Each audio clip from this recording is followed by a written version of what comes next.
De vuelta al futuro. ¿Podría suceder con una máquina del tiempo real? En 2022, un hombre desaparecido durante 29 años llamó a la puerta de un desconocido en una zona rural de Ohio con una caja de madera llena de diarios, diagramas y pruebas que no deberían existir. Se llamaba Mike Markham. La última vez que alguien lo vio fue en 1997, la noche en que se subió a una máquina que construyó en su propio garaje y desapareció. Cuando los investigadores llegaron a la propiedad, encontraron el garaje completamente quemado, cobre fundido, transformadores destruidos y un patrón circular de quemaduras de 1,8 metros quemado en el hormigón. Estaba devastada. Pensé que si pudiera construir una máquina del tiempo, podría volver a verlo y decirle lo que iba a pasar, tal vez salvarle la vida. Y en algún momento a principios de los 90, esa obsesión lo llevó a algo que se suponía que nunca encontraría. Había construido una escalera de Jacob, 2 varillas metálicas en forma de V, alto voltaje, un arco eléctrico ascendiendo entre ellas, equipo de física estándar, nada inusual. Pero una noche, trabajando solo en ese garaje, Mike colocó un puntero láser barato para iluminar el arca de escalada. El zumbido de los transformadores cambió de tono. El arca, que debería haber sido caótica e inestable, de repente se tensó, se estabilizó, se convirtió en algo casi deliberado. Y entonces Mike notó algo que ningún libro de texto había descrito jamás.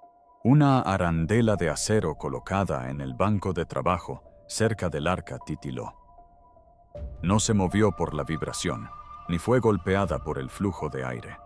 Estaba allí, y luego, por una fracción de segundo, desapareció.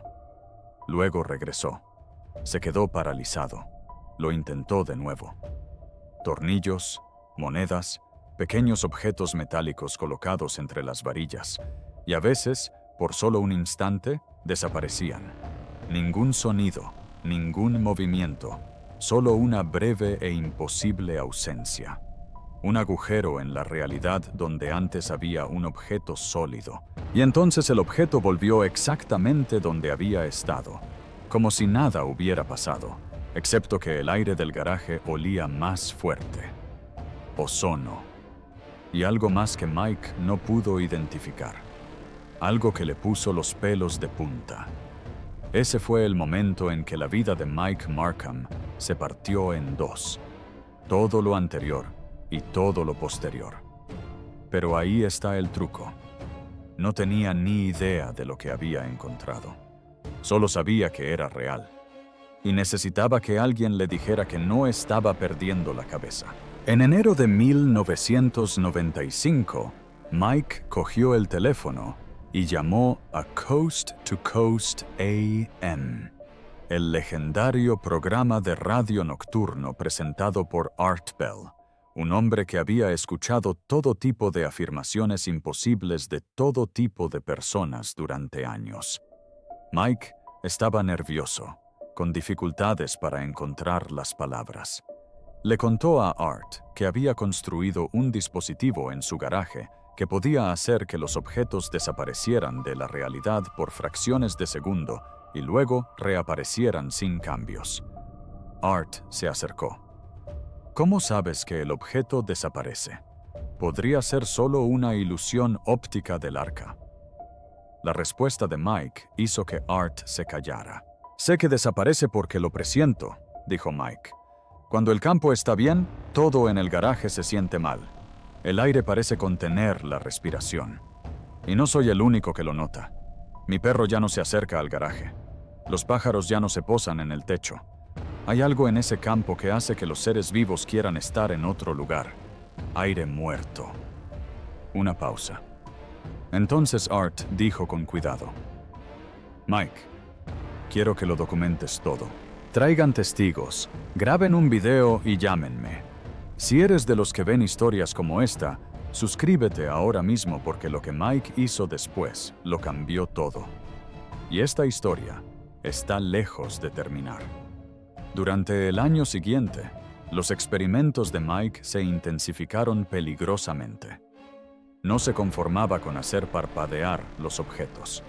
Quería comprenderlo, controlarlo, amplificarlo, y para eso necesitaba más potencia, mucha más de la que su equipo recuperado podía ofrecer.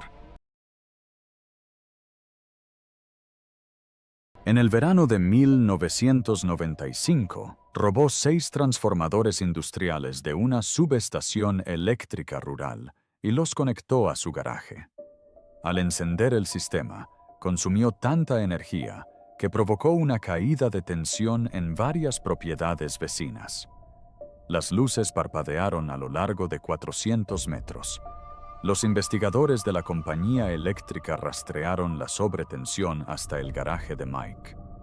Fue arrestado y pasó 60 días en la cárcel del condado. Y, ojo, esos 60 días lo empeoraron. Pasó cada hora del día en esa celda dibujando diagramas, perfeccionando cálculos y planeando una construcción más grande. Salió más obsesionado que al entrar. A finales de 1995, Mike había reconstruido su sistema legalmente, comprado componentes, mejores mecanismos de control y una estabilización láser más precisa.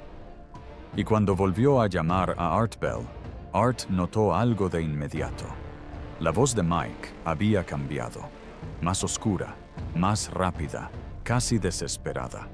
Los objetos ya no solo parpadean, Art, Mike dijo. Se van por segundos, a veces más tiempo, y cuando regresan, a veces regresan mal. Describió cómo colocó un bloque de madera entre las arcas. Desapareció. 3 segundos completos de nada. Solo el zumbido de los transformadores y el crujido agudo del arca llenando el espacio donde debería haber estado un objeto sólido. Cuando el bloque reapareció, Mike lo recogió. Frío como el hielo, mucho más frío que el aire circundante, como si hubiera estado en otro lugar, en un lugar gélido. Lo probó con una flor.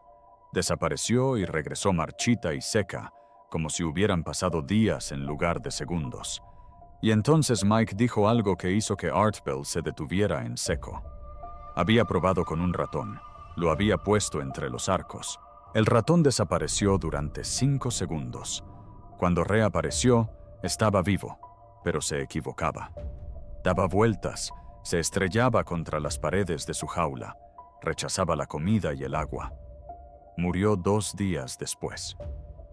Mike, dijo Art, y se notaba un cambio en su voz. Algo entre el miedo y la frustración. Tienes que dejar de experimentar solo. Contacta con científicos de verdad. Consigue supervisión. Esto va más allá de lo que una persona debería hacer en un garaje. Silencio en la línea. Entonces Mike, en voz baja. No puedo parar ahora, Art. Estoy demasiado cerca. Así es el asunto. Tenía razón. Estuvo cerca. Pero lo que estuvo cerca no era lo que él pensaba. La llamada final y la desaparición. A finales de febrero de 1996, Mike hizo su última llamada a Coast to Coast AM. Y lo que dijo esa noche impactó incluso al público de Art Bell, una multitud que lo había oído todo. Mike dijo que había ampliado el campo. Ya no afectaba solo a objetos pequeños. Podía entrar parcialmente en él mismo. Y cuando lo hizo, el tiempo se sintió diferente. Es como si todo se ralentizara menos tú. Mike dijo, puedes ver las cosas sucediendo con una emoción lenta. Puedes moverte entre segundos, y al salir te das cuenta de que ha pasado más tiempo del que experimentaste, como si hubieras estado fuera más tiempo del que creías. Silencio sepulcral en la línea. Entonces Art hizo la pregunta que todos los que escuchaban estaban pensando. Mike, ¿me estás diciendo que has construido una máquina del tiempo? Una larga pausa. Luego, con cuidado. No sé si es un viaje en el tiempo, pero es algo. El campo altera la percepción normal o la realidad normal. No sé cuál, pero estoy cerca de Art. Solo necesito más potencia y un mejor estabilizador. Art intentó detenerlo. Que los científicos trabajen dentro del sistema. Pero la paranoia de Mike se había arraigado. Vigilancia gubernamental. Coches en su calle que no debían estar ahí. Gente vigilando su casa. La llamada terminó con una promesa. Volveré a llamar en marzo. Tendré pruebas. Video, mediciones, todo lo que has pedido. Esa llamada nunca llegó. Marzo de 1997. Mike se quedó completamente en silencio. El teléfono se desconectó. Las cartas regresaron. La granja parecía abandonada. Entonces el garaje se incendió. Los investigadores encontraron cobre fundido, transformadores destruidos y ese patrón circular de quemadura de 1,8 metros quemado en el hormigón. Ni cuerpo ni micrófono. Solo una nota manuscrita guardada en una caja de herramientas metálica. Caso cerrado. Se presentó una denuncia por desaparición. Nunca se investigó. Pero en Internet la historia detonó. Para el verano de 1997, Mike Markham era una leyenda de Internet. Viajes en el tiempo, conspiraciones gubernamentales, portales dimensionales. Todos tenían una teoría. Nadie tenía pruebas. Y entonces la leyenda se volvió más extraña. En 1998, un investigador de Internet desenterró un recorte de prensa de 1930. Un cuerpo apareció en una playa de California. Un hombre de unos 30 años, con ropa curiosamente moderna. En su bolsillo, un pequeño dispositivo metálico rectangular cubierto de botones y símbolos inidentificables. Cuando la fotografía fue retocada y publicada en línea, la gente notó algo escalofriante. Parecía algo construido por un manitas de los 90. Mike había viajado a 1930 y había muerto allí décadas antes de nacer. Ahora, presten atención a esta parte porque en septiembre de 2006, algo rompió el silencio. El médico de señales, Harold Voss, profesor de física en una pequeña universidad de Oregón y con un blog sobre ciencia marginal, se sentó en su escritorio un martes por la mañana, abrió su correo electrónico y sintió que se le iba la sangre del rostro. El remitente decía: Mike Markham. El mensaje: sé que la gente piensa que estoy muerto. No es así. Pero tampoco estoy exactamente aquí. La máquina funcionó, pero no como pensaba. Te envío diagramas. Marco de estabilización de vórtices de tercera generación. No lo construyas, solo estúdialo. Entiende lo que yo no pude. Adjunto diagramas técnicos mucho más sofisticados que cualquier cosa que Mike hubiera descrito en directo. Diseños de circuitos, ecuaciones de campo, advertencias sobre efectos biológicos en tejido vivo.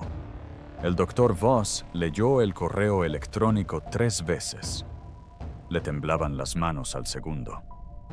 Intentó responder, pero el mensaje rebotó. Rastreé la IP hasta una biblioteca pública en Kauai, Hawái. Las autoridades lo comprobaron. Nadie recordaba a nadie que coincidiera con la descripción de Mike. Otro callejón sin salida. Otro fantasma en la máquina. Y ahí fue cuando todo cambió. El regreso. Octubre de 2022. 29 años después de la desaparición de Mike Markham. Andrew y Melanie Carter, una joven pareja de unos 30 años, acababan de comprar una vieja casa de campo en la zona rural de Ohio. Mientras quitaban el aislamiento durante la renovación del ático, la mano de Melanie golpeó algo sólido detrás de la pared. Una pesada caja de madera cubierta de décadas de polvo. La etiqueta escrita a mano con tinta descolorida. M. Markham. No abrir hasta el momento oportuno. Lo abrieron juntos en el ático. Dentro había diarios llenos de notas manuscritas, diagramas de circuitos y fechas que abarcaban desde 1995 hasta 2021. Placas de circuito, algunas quemadas, otras impecables, envueltas en bolsas antiestáticas, y una fotografía Polaroid que mostraba a un hombre de pie junto a un gran marco metálico en forma de anillo. El sello indicaba la fecha del 21 de junio de 2021. En el reverso, con la misma letra, funcionaba, pero no como esperaba. Pero ahí está el truco. Uno de los diarios contenía la dirección exacta de la granja donde vivían los Carter. Junto a él, una nota. Estabilidad óptima del campo magnético. Lugar de almacenamiento seguro. Lo encontrarán cuando llegue el momento. ¿Cómo supo Mike esta dirección? ¿Cómo supo que los Carter comprarían esta casa en concreto? ¿Cómo es posible que una caja escondida años atrás contuviera documentos con fecha de 2021? Andrew y Melanie lo publicaron en Reddit. La publicación se hizo viral. En cuestión de días, personas que llevaban décadas siguiendo la historia de Mike Markham se pusieron en contacto. Y 3 semanas después, sonó el teléfono de Andrew. No había identificador de llamadas. La voz al otro lado estaba cansada y desgastada, pero inconfundible para cualquiera que hubiera escuchado esas viejas grabaciones de Coast to Coast. Soy Mike Markham. He oído que encontraste mi caja. Me gustaría explicarte lo que pasó. ¿Puedo ir a visitarte? Llegó a la granja Carter una tarde fresca de octubre de 2022. 59 años. La edad adecuada si hubiera envejecido con normalidad desde 1997. Pero parecía mucho mayor. Estaba curtido, vacío, como un hombre desgastado por algo que nadie más podía ver. Lo que les contó a Andrew y Melanie durante las siguientes horas lo cambió todo. Según Mike, no viajó en el tiempo, no de la forma que nadie imaginaba. La máquina no me transportó a través del tiempo. Mike dijo que me desincronizaba de todos los demás. Seguía aquí, en los mismos lugares, en los mismos momentos, pero estaba desfasado como una radio ligeramente desfasada. Todavía se puede oír la música, pero es difusa, distante. Estás presente, pero no del todo allí. Describió la noche del incendio. Marzo de 1997. Máquina de tercera generación. El campo se estabilizó. Y Mike, en un momento de confianza temeraria, se adentró de lleno. Ningún destello de luz, ninguna sensación de movimiento, solo una silenciosa y repugnante sensación de desconexión, como si el mundo se hubiera desplazado ligeramente hacia la izquierda y él se hubiera quedado quieto. Cuando salió, todo parecía igual, pero habían pasado horas. La máquina se había sobrecalentado y se había incendiado. Mike escapó, pero cuando intentó contactar con la gente, algo iba profundamente mal. Sus amigos reconocieron su rostro, pero no pudieron recordar su nombre. Su casero recordaba haberle alquilado a alguien, pero no los detalles. Las llamadas llegaban a números desconectados. Era como si la existencia de Mike se hubiera borrado parcialmente de la percepción de los demás. No desaparecí, dijo Mike. Me volví difícil de encontrar, difícil de recordar, como si el cerebro no pudiera retener la idea de mí. Y cada vez que probaba la máquina conmigo mismo, empeoraba. Me volví un poco menos real para los demás. Con los años, la desincronización se profundizó. Los trabajos no duraron. Sus compañeros olvidaron que trabajaba allí. No podía llevar una cuenta bancaria porque los empleados no recordaban haberla abierto. Vagaba, Trabajos al contado, habitaciones temporales, lugares donde nadie necesitaba recordarlo. Y mientras tanto, seguía investigando, intentando comprender lo que había hecho. Lo que descubrió fue peor que todo lo que había temido. La máquina no manipulaba el tiempo. Manipuló algo mucho más fundamental: la percepción, la memoria y los estados de probabilidad cuántica que determinan si una persona puede ser observada, reconocida y recordada por otros seres conscientes. Toda persona existe porque otros la recuerdan. Mike les dijo a los Carter: la memoria crea la realidad, y yo dañé mi capacidad de ser recordado. Pueden verme ahora. Estamos hablando, pero es frágil y está empeorando. Los Carter hicieron la pregunta obvia: ¿por qué volver ahora? Mike dijo que se estaba quedando sin memoria. Cada exposición había profundizado el efecto. Apenas podía mantener la coherencia con nadie más de unas pocas horas. Pronto se había vuelto completamente olvidable. Presente, pero imperceptible, existiendo en los espacios entre la atención de la gente. Había planeado este momento hacía años. Escondió la caja. Esperó a que la encontraran las personas adecuadas. Personas que documentarían todo antes de que se hundiera por completo en la inmemoria. Antes de irse, le pidió a Carter 3 cosas: enviar los diarios a un archivo de investigación privado. Personas que estudiarían la obra sin replicarla imprudentemente. Cerrarían el ático. Algunos equipos seguían activos magnéticamente y nunca más intentarían contactarlo. Accedieron. Mike les dio las gracias, se levantó y salió por la puerta. Sin memoria. Y esta es la parte que se les quedará grabada. Andrew y Melanie describieron la misma experiencia. En cuanto Mike cruzó la puerta principal y se adentró en la noche, tuvieron que concentrarse activamente para recordar su aspecto. Su rostro comenzó a disolverse en sus mentes casi de inmediato, como si intentaran contener el agua en los puños. Los rasgos se desdibujaban, los detalles se desvanecían. En cuestión de minutos, Melanie tomó un bloc de notas y empezó a anotar todo lo que recordaba, porque los detalles ya se le escapaban. El color de su chaqueta había desaparecido, la forma de sus manos también. Andrew se encontró de pie en la cocina, mirando la pared, intentando recordar el sonido de la voz de Mike. No pudo. En menos de una hora, leían su propia letra como las notas de un desconocido. Las palabras eran suyas. Reconocieron el bolígrafo, el papel, incluso la mancha de café en la esquina de la página. Pero el recuerdo tras las palabras se desvanecía. No se había ido, sino que se disipaba como la niebla que se desvanece en un campo, sin dejar rastro. En una semana, tuvieron que leer esas notas solo para reconstruir la conversación. La emoción, el asombro, el temor, el peso de lo que Mike les había contado se disolvía en algo vago e informe. Como despertar de un sueño que sabes que fue importante, pero que no puedes describir por mucho que lo intentes. Ahora, años después, dicen que el encuentro se siente como algo que le sucedió a otra persona.